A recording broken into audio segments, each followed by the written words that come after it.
दोस्तों आपको पता है, बहुत पहले लोगों को या मेडिकल साइंस को यही नहीं पता था कि ये डायबिटीज़ कैसे होती है।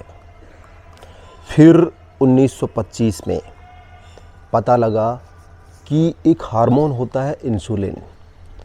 इंसुलिन की कमी हो जाती है या इंसुलिन बिल्कुल नहीं बनता तो फिर खून में शुगर लेवल बढ़ जाता है। फिर क्या हुआ दोस्तों, 1925 में इंसुलिन की खोज कर ली। इंसुलिन लोग लेने लग गए, डायबिटीज़ को काफ़ी हद तक कवर करने लग गए इंसुलिन लेके। अब शरीर के अंदर इंसुलिन की कमी है कि नहीं है, इसकी कोई जांच नहीं थी उस समय। तो लगभग 50 साल बाद 1975 में इंसुलिन की जांच आई। 1975 में जांच करके हम ये पता लगाने में सक्षम हुए कि शरीर में इंसुलिन बन रहा है या नहीं।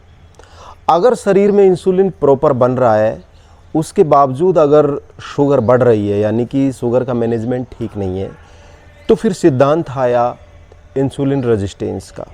यानी कि खून के अंदर इंसुलिन तो है लेकिन वो ठीक तरीके से काम नहीं कर रहा। अब इंसुलिन रेजिस्टेंस हो रही है। इंसुलिन रेजिस्टेंस हो रही है तो ब्लड शुगर का लेवल बढ़ रहा है।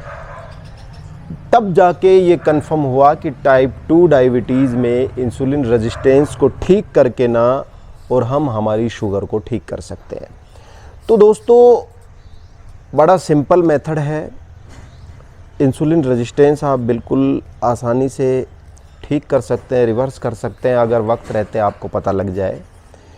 आज के टाइम में आप इंसुलिन की जांच करवा सकते हैं, सी पेप्टाइड की जांच करवा सकते हैं। सी पेप्टाइड की जांच के बाद आपको ये कंफर्म हो जाता है कि आपकी बॉडी इंसुलिन प्रॉपर इंसुलिन बना रही है कि नहीं बना रही। अगर आपकी बॉडी प्रॉपर इंसुलिन बना रही है, उसके बावजूद आपकी बॉडी में शुगर लेवल हाई रहता है, तो भाई सोचने वाली बात है, जब इंसुलिन शरीर बना रहा है तो शुगर हाई क्यों है? जब मर्ज है, दवा है, तो वो लग क्यों नहीं रही? मर्ज का पता है, दवा शरीर के अंदर है यानी इंसुलिन है, तो वो फिर काम क्यों नहीं कर रहा? हाँ, अगर दवाई शरीर के अंदर नहीं है यानी इंसुलिन ही शरीर के अंदर नहीं है, तो फिर सीधी सी बात है, फिर तो आप डायबिटिक हैं ही। बाहर से आपको इंसुलिन लेना ही पड़ेगा, इसके अलावा तो कोई चारा है ही नहीं। लेकिन आपकी बॉडी इंसुलिन प्रॉपर बना रही है, वो इंसुलिन ठीक से काम नहीं कर रहा, उस इंसुलिन को ठीक से काम करवाना होगा। बस ये काम आपको करना है और आपकी जो बढ़ी हुई शुगर है वो ठीक हो जाएगी, यानी कि आप डायबिटिक नहीं हो। किसी भी एंगल से मैं कहूँ तो टाइप 2 डायबिटीज़ जिसमें शरीर के अंदर प्रॉपर इंसुलिन बन रहा है, उस व्यक्ति को हम डायबिटिक नहीं कह सकते। हाँ, अगर वो समय रहते अपने आप को ठीक नहीं करेगा, समय रहते इंसुलिन रेजिस्टेंस को ठीक नहीं करेगा, तो आगे चल के वो उसके लिए घातक हो जाएगा और हो सकता है कि उसकी टाइप 2 डायबिटीज़ आगे चल के टाइप 1 में कन्वर्ट हो जाए, यानी उसकी पेनक्रियाज बिल्कुल इंसुलिन ना बनाए, वो तो फिर भाई डायबिटिक है ही। लेकिन अगर आप समय रहते जग गए, आप समय रहते अपने आप को आपने पहचान लिया, इंसुलिन रेजिस्टेंस को पहचान लिया और उसके ऊपर आपने काम करना शुरू कर दिया, तो आप अपनी शुगर जो आने वाली है, इन फ्यूचर आपको डायबिटीज़ होने वाला है, उससे आप बच सकते हैं, शुगर को रिवर्स कर सकते हैं। अब बात करें कि ये जो इंसुलिन है ये रेजिस्टेंस कैसे होता है, तो मैं मेरी बहुत सी वीडियोज़ में बता चुका हूँ, मैं फिर आपको बता दूँगा। देखिए, हमारे खून के अंदर ब्लड सेल्स होते हैं। जो ये सेल्स होते हैं ना, ये एक तरीके का इंजन है। जैसे गाड़ी का इंजन होता है, ट्रक का इंजन होता है, मोटरसाइकिल का इंजन होता है, उसमें पेट्रोल जाता है तो वो पावर जनरेट करता है जिससे गाड़ी आगे चलती है। इसी तरीके से इंसान को आगे चलने के लिए, अपनी दैनिक रोज़मर्रा के काम करने के लिए, पूरी मशीनरी को चलने के लिए पावर की आवश्यकता होती है। और वो पावर कहाँ से मिलती है? वो मिलती है सेल के द्वारा। सेल हमारा इंजन है। अब इंजन को पेट्रोल कहाँ से मिलेगा? भाई इंजन को पेट्रोल मिलेगा तभी चलेगा। सेल को पेट्रोल मिलता है हम जो खाना खाते हैं। खाना खाते हैं तो हमारे भोजन में बेसिकली मोटी मोटी 3 चीज़ें निकलती है, कार्बोहाइड्रेट, प्रोटीन और फैट। चीज़ें और भी मिलती हैं हमें भोजन से, बहुत से मिनरल्स मिलते हैं, विटामिन्स मिलते हैं, लेकिन ये जो 3 चीज़ें हैं, ये मुख्यतः ये 3 चीज़ों में हमारा भोजन टूटता है। सबसे पहले कार्बोहाइड्रेट, फैट और प्रोटीन। अब ये फैट और प्रोटीन का है, इससे डायबिटीज़, शुगर का कोई लेना देना नहीं है, लेकिन ये जो कार्बोहाइड्रेट है ना, इसी को हम बोलते हैं शुगर। चाहे इसको शुगर बोल दो, चाहे इसको कार्बोहाइड्रेट बोल दो। ये कार्बोहाइड्रेट भोजन से अलग होता है तो फिर ये खून में जाता है। खून, इसी को हम ग्लूकोज बोलते हैं। खून में जाने के बाद जो सेल होता है, खून के अंदर ब्लड सेल होता है, जो हमारा इंजन होता है, उस तक पहुंचाने का काम करता है इंसुलिन। जैसे ही कार्बोहाइड्रेट खून में जाएगा, हमारी बॉडी में पेनक्रियाज को एक संदेश मिलेगा कि खून के अंदर कार्बोहाइड्रेट यानी कि ग्लूकोज आ चुका है, ग्लूकोज खून के अंदर आ चुका है, मात्रा ग्लूकोज की खून में बढ़ चुकी है। जैसे ये संदेश हमारी पेनक्रियाज को मिलेगा, पेनक्रियाज वहाँ से इंसुलिन रिलीज करेगी। ये जो प्रोसेस है ये बहुत जल्दी होता है, फास्ट होता है, ठीक है। तो पेनक्रियाज इंसुलिन वहाँ से रिलीज करेगी, इंसुलिन खून में आएगा। अब चूंकि खून के अंदर पहले से ही शुगर मौजूद है और सेल भी मौजूद है, शुगर को उठा के सेल तक पहुँचाने का काम करता है इंसुलिन, मीडिएटर का काम करता है। वो शुगर को उठाएगा और सेल को खिला देगा। खून के अंदर बढ़ी हुई शुगर उसको उठा के सेल को खिला देगा। सारी शुगर सेल के अंदर जा चुकी होगी, खून के अंदर जो शुगर लेवल है वो कम हो जाएगा। ये है एक नॉर्मल चक्र जो कि चलता है। जब ये चक्र डिस्टर्बेंस हो जाता है, ठीक है, इंसुलिन ठीक से काम नहीं करता और वो शुगर को उठा के सेल तक नहीं पहुंचा सकता, तो वो जो शुगर है वो खून में पड़ी रहेगी और उसकी मात्रा धीरे धीरे बढ़ती रहेगी। जैसे ही हम कुछ खाएंगे और कार्बोहाइड्रेट जाएगा, फिर कुछ खाएंगे और कार्बोहाइड्रेट जाएगा, तो उसकी मात्रा धीरे धीरे खून में बढ़ती रहेगी। अब खून में जैसे जैसे शुगर की मात्रा बढ़ेगी, हमारी पेनक्रियाज को बार बार ये संदेश जाता रहेगा कि खून के अंदर शुगर है। अब बार बार संदेश जाएगा तो पेनक्रियाज इंसुलिन भेजती रहेगी बार बार, ठीक है। अब वो इंसुलिन ठीक से काम नहीं कर रहा, शुगर का स्तर डाउन नहीं आ रहा, शुगर बना हुआ है खून के अंदर, पेनक्रियाज को ज़्यादा काम करना पड़ रहा है, एक्स्ट्रा इंसुलिन बनाना पड़ रहा है, तो पेनक्रियाज का लोड भी बढ़ जाता है और खून के अंदर इंसुलिन की मात्रा भी बढ़ जाती है, क्योंकि पेनक्रियाज बार बार इंसुलिन बना के भेजती है। इसको बोलते हैं इंसुलिन रेजिस्टेंस। ये खून में इंसुलिन की मात्रा भी बढ़ी हुई आएगी, वो ठीक से काम नहीं कर रहा। अब भाई सीधी सी बात है, ये सेल तक क्यों नहीं पहुंचा पा रहा, या फिर कहें कि सेल रेजिस्टेंस कैसे कर रही है, तो इसको थोड़ा सा समझिए। मान लीजिए सेल जो है उसने अपने दरवाजे बंद कर लिए हैं और वो अब मना कर रही है कि मुझे और कार्बोहाइड्रेट नहीं चाहिए। अब वो दरवाजे बंद क्यों करती है भाई? वो दरवाज़ा इसलिए बंद करती है क्योंकि ऑलरेडी उसका पेट भरा हुआ है, सेल का पेट भरा हुआ है। अब सेल का पेट कैसे भरा हुआ है? क्योंकि पहले जो आप खाना खा चुके हैं, बहुत पहले, 15 दिन, 20 दिन, 25 दिन, महीने भर पहले तक, वो क्योंकि एक बार सेल बनने के बाद 3 महीने तक आपके खून में रहती है, तो जो आपने पहले जो खाना खाया है उसमें जो सेल को एनर्जी मिली है, जो सेल को ग्लूकोज मिली है, सेल ने उस ग्लूकोज को फैट में कन्वर्ट करके ना अपने अंदर जमा कर लिया। अब सेल के अंदर तो एक लिमिटेड जगह होती है, उसमें वो पहले से ही फैट जमा कर चुकी है, पहले जो ग्लूकोज गया था उसको फैट में कन्वर्ट करके जमा कर चुकी है। अब उसके जो गोदाम है उसमें जगह ही नहीं है। अब जब गोदाम ही फुल हो चुका है, तो आज आपने जो खाना खाया है, जो शुगर आपकी बनी है, उसको जब इंसुलिन उसके पास लेके जाएगा तो भाई वो मना कर देगी, भाई मेरी गोदाम में जगह नहीं है, मैं और कार्बोहाइड्रेट अंदर नहीं ले सकती, इसलिए वो दरवाजे बंद कर देती है। एक तरीके से आप देशी भाषा में ऐसे समझ सकते हैं। अब आपको करना क्या है, इस दरवाजे को ब्रेक करना है। अब ये ब्रेक कैसे होगा? पहले गोदाम खाली करना पड़ेगा। जब गोदाम खाली हो जाएगा, सेल को भूख लगेगी तो वो बाहर की जो शुगर है उसको अपने आप ले लेगी, दरवाज़ा खोल देगी कि मुझे भूख लग रही है, मुझे और शुगर दो। जब ये चक्र सही हो जाएगा, गोदाम खाली हो जाएगा, तो आपका इंसुलिन है वो रेजिस्टेंस भी नहीं होगा, यानी कि इंसुलिन ठीक तरीके से काम करेगा। अब ये गोदाम खाली कैसे हो दोस्तों?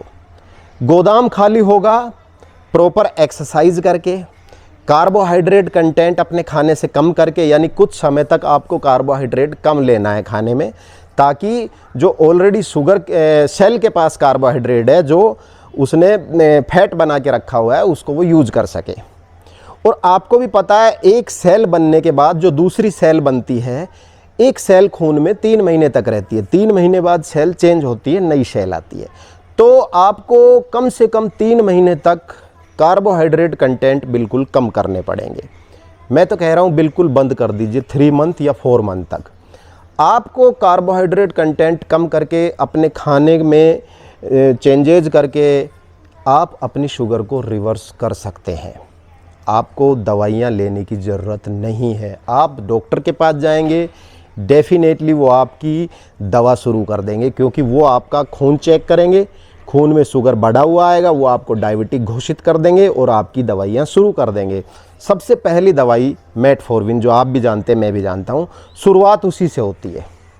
डॉक्टर आपकी दवाई शुरू कर देगा, आप दवाई लेंगे, आप सोचेंगे एक गोली तो खानी है और करना क्या है, एक गोली खाई, शुगर नॉर्मल, आपकी टेंशन फ्री।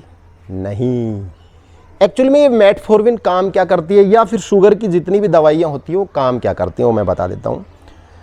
देखिए दोस्तों, जो हमारी पेनक्रियाज है ना, पेनक्रियाज, उसके अंदर बीटा सेल्स होते हैं, वो इंसुलिन बनाते हैं। जब इंसुलिन रेजिस्टेंस होता है, खून के अंदर शुगर की मात्रा प्रॉपर बनी रहती है, तो बार बार पेनक्रियाज को संदेश मिलते हैं कि शुगर की मात्रा बनी हुई है, तो वो इंसुलिन बना के भेजती रहती है। ये पीरियड चलता है 5 साल 10 साल, ऐसी सिचुएशन बनी रहती है। उस कंडीशन में हमारी पेनक्रियाज जब इतना काम करती है तो वो भी बीमार हो जाती है, काम कम करना शुरू कर देती है, थक जाती है, तो वो कम इंसुलिन बनाना शुरू कर देती है। अब मेटफॉर्मिन या जो भी दवाइयाँ आप लेते हैं शुगर की, वो काम क्या करती हैं मैं बताता हूँ। दवाइयाँ कुछ भी काम नहीं करती दोस्तों, दवाइयाँ सिर्फ टॉर्चर करती है हमारी पेनक्रियाज के साथ जाके। अब वो टॉर्चर क्या है वो मैं आपको समझाता हूँ एक उदाहरण देके। मान लीजिए एक बच्चा है और वो काम कर रहा है, लेकिन वो ठीक से काम नहीं कर रहा। अब पिताजी जाएंगे और उस बच्चे के सर पे खड़े हो जाएंगे डंडा लेके और उसको बोलेंगे ये काम कर। उस बच्चे में कैपेसिटी नहीं है, वो काम नहीं करेगा, लेकिन डंडे के डर से, अपने पिता के भय से उसको वो काम करना पड़ेगा। वो थका हुआ है तब भी करेगा, उसमें शक्ति नहीं है तब भी करेगा, वो डरा हुआ है तब भी करेगा, क्योंकि उसको डंडे का भय है, पिता उसके सर पे खड़े हैं। सेम काम करती है शुगर की दवाइयाँ। वो आपके शरीर में जाएंगी, पेनक्रियाज को डंडा यानी कि पिता की तरह टॉर्चर करेंगे, डंडा लेके खड़ी हो जाएंगी, उसको कहेंगी इंसुलिन बना, इंसुलिन बना। पेनक्रियाज की कैपेसिटी नहीं है, लेकिन फिर भी वो डर के मारी, जैसे एक बच्चा डर जाता है पिता से, ऐसे ही उस दवा के प्रभाव से मजबूरन उसे इंसुलिन बनाना पड़ता है। कैपेसिटी नहीं है लेकिन वो इंसुलिन बना रही है। कुछ समय तक वो दवाई असर करेगी, 2 साल 3 साल 4 साल, एक टाइम के बाद में वो दवा असर करना कम कर देगी। जो भी, जैसे कि मान लो आप मेटफॉर्मिन 250 mg ले रहे हैं या 500 mg ले रहे हैं, मैं ये उदाहरण दे रहा हूँ, तो वो दवा 2 या 3 साल बाद काम करना बंद कर देगी। वो पेनक्रियाज बोल देगी अब मेरे बस की नहीं है, तू कितना ही डंडा लेके मेरा टॉर्चर कर, मैं इंसुलिन नहीं बनाऊंगी। फिर आप डॉक्टर के पास जाएंगे कि सर मेरा तो शुगर बढ़ रहा है, गोली लेने के बाद भी बढ़ रहा है। तो डॉक्टर क्या करेंगे, आपकी दवा या तो चेंज कर देंगे और उसकी जो mg है वो बढ़ा देंगे। आप 250 mg ले रहे हैं तो 500 कर देंगे, ठीक है, 500 ले रहे हैं तो 750 1000 कर देंगे। अब चूंकि दवा चेंज हो चुकी है, उसकी mg बढ़ चुकी है, जैसे ही आप लोगे वो तगड़ा डंडा लेके पहुंच जाएगी पेनक्रियाज के पास, और जब वो तगड़ा डंडा लेके पहुंचेगी तो पेनक्रियाज फिर थोड़े दिन काम कर लेगी, साल 2 साल, ठीक है, क्योंकि डंडा भारी है ना, इस बार mg ज़्यादा चली गई, तो कुछ टाइम वो और टॉर्चर करेंगी पेनक्रियाज का। पेनक्रियाज और कुछ सालों तक इंसुलिन बनाएगी, आपकी शुगर को कंट्रोल कर देगी। फिर साल 2 साल 3 साल बाद आप फिर डॉक्टर के पास जाएंगी कि अब तो ये mg भी काम करना छोड़ गई। बाद में डॉक्टर कह देगा कि भाई अब दवाओं से काम नहीं चलेगा, बिल्कुल आपकी पेनक्रियाज इंसुलिन नहीं बना रही, अब आप एक काम करो, बाहर से इंसुलिन का इंजेक्शन लो। यानी कि पहले तो आप इंसुलिन रेजिस्टेंस थे, फिर आप टाइप 2 डायबिटिक हुए, और अब चूंकि पेनक्रियाज बिल्कुल इंसुलिन नहीं बना रही तो आप टाइप 1 हो गए। अब आपको लाइफ टाइम बाहर से इंजेक्शन लेने पड़ेंगे। तो दोस्तों, दवाइयाँ तो यही काम करती है। दवाइयों से कभी भी डायबिटीज़ ठीक नहीं हो सकती, सिर्फ उसकी रोकथाम कुछ टाइम तक आप लगा सकते हो बढ़े हुए शुगर की, और बाद में फिर आपको इंसुलिन पे जाना ही जाना है। लेकिन आप वक्त रहते, समय रहते आपको पता लग गया कि आपका इंसुलिन ठीक बन रहा है, पेनक्रियाज ठीक काम कर रही है, लेकिन इंसुलिन रेजिस्टेंस है, सेल के अंदर पहले से फैट है, सेल का पेट भरा हुआ है, उसको ठीक करना है हमें। वो जो एक सिस्टम बिगड़ चुका है शरीर का, उसको ठीक करना है, और आप समय रहते उसको ठीक करने में कामयाब हो गए तो आपकी जो शुगर है वो रिवर्स हो जाएगी, यानी इंसुलिन ठीक से काम करने लग जाएगा और आप भविष्य में फिर डायबिटिक नहीं होगे। तो दोस्तों, इसको मेथड को सिर्फ समझना है, और इस चैनल पे मैं आपको ऐसी ही जानकारियाँ दूंगा। आगे चल के मैं आपको बताऊंगा आपको खाने में क्या क्या खाना है, आप डायबिटीज़ को कैसे रिवर्स कर सकते हैं, क्या चीज़ खानी है, क्या चीज़ नहीं खानी, ये सभी जानकारियाँ मैं मेरे इस चैनल पे दूंगा। स्पेशल डायबिटीज़ के लिए ही मैंने ये चैनल बनाया है, इसको फॉलो करके रखिए। इस वीडियो को शेयर कर दीजिए ताकि और लोगों तक भी पहुँचे, उनका भी ज्ञान बढ़े। मेरा एक ही उद्देश्य है दोस्तों कि भारत को डायबिटिक हब बनने से रोकना। और मैं और आप अगर ऐसे ही काम करते रहें तो मुझे उम्मीद है कि हम टाइप 2 डायबिटीज़ को काफ़ी हद तक रिवर्स कर देंगे। जो लोग दवाइयाँ खा रहे हैं उनकी दवाई बंद करवा देंगे। उम्मीद करता हूँ आपको काफ़ी कुछ जानने को मिला होगा इस वीडियो में। इस वीडियो में इतना ही, फिर मिलेंगे किसी नए वीडियो में। तब तक के लिए जय हिंद, बाय बाय।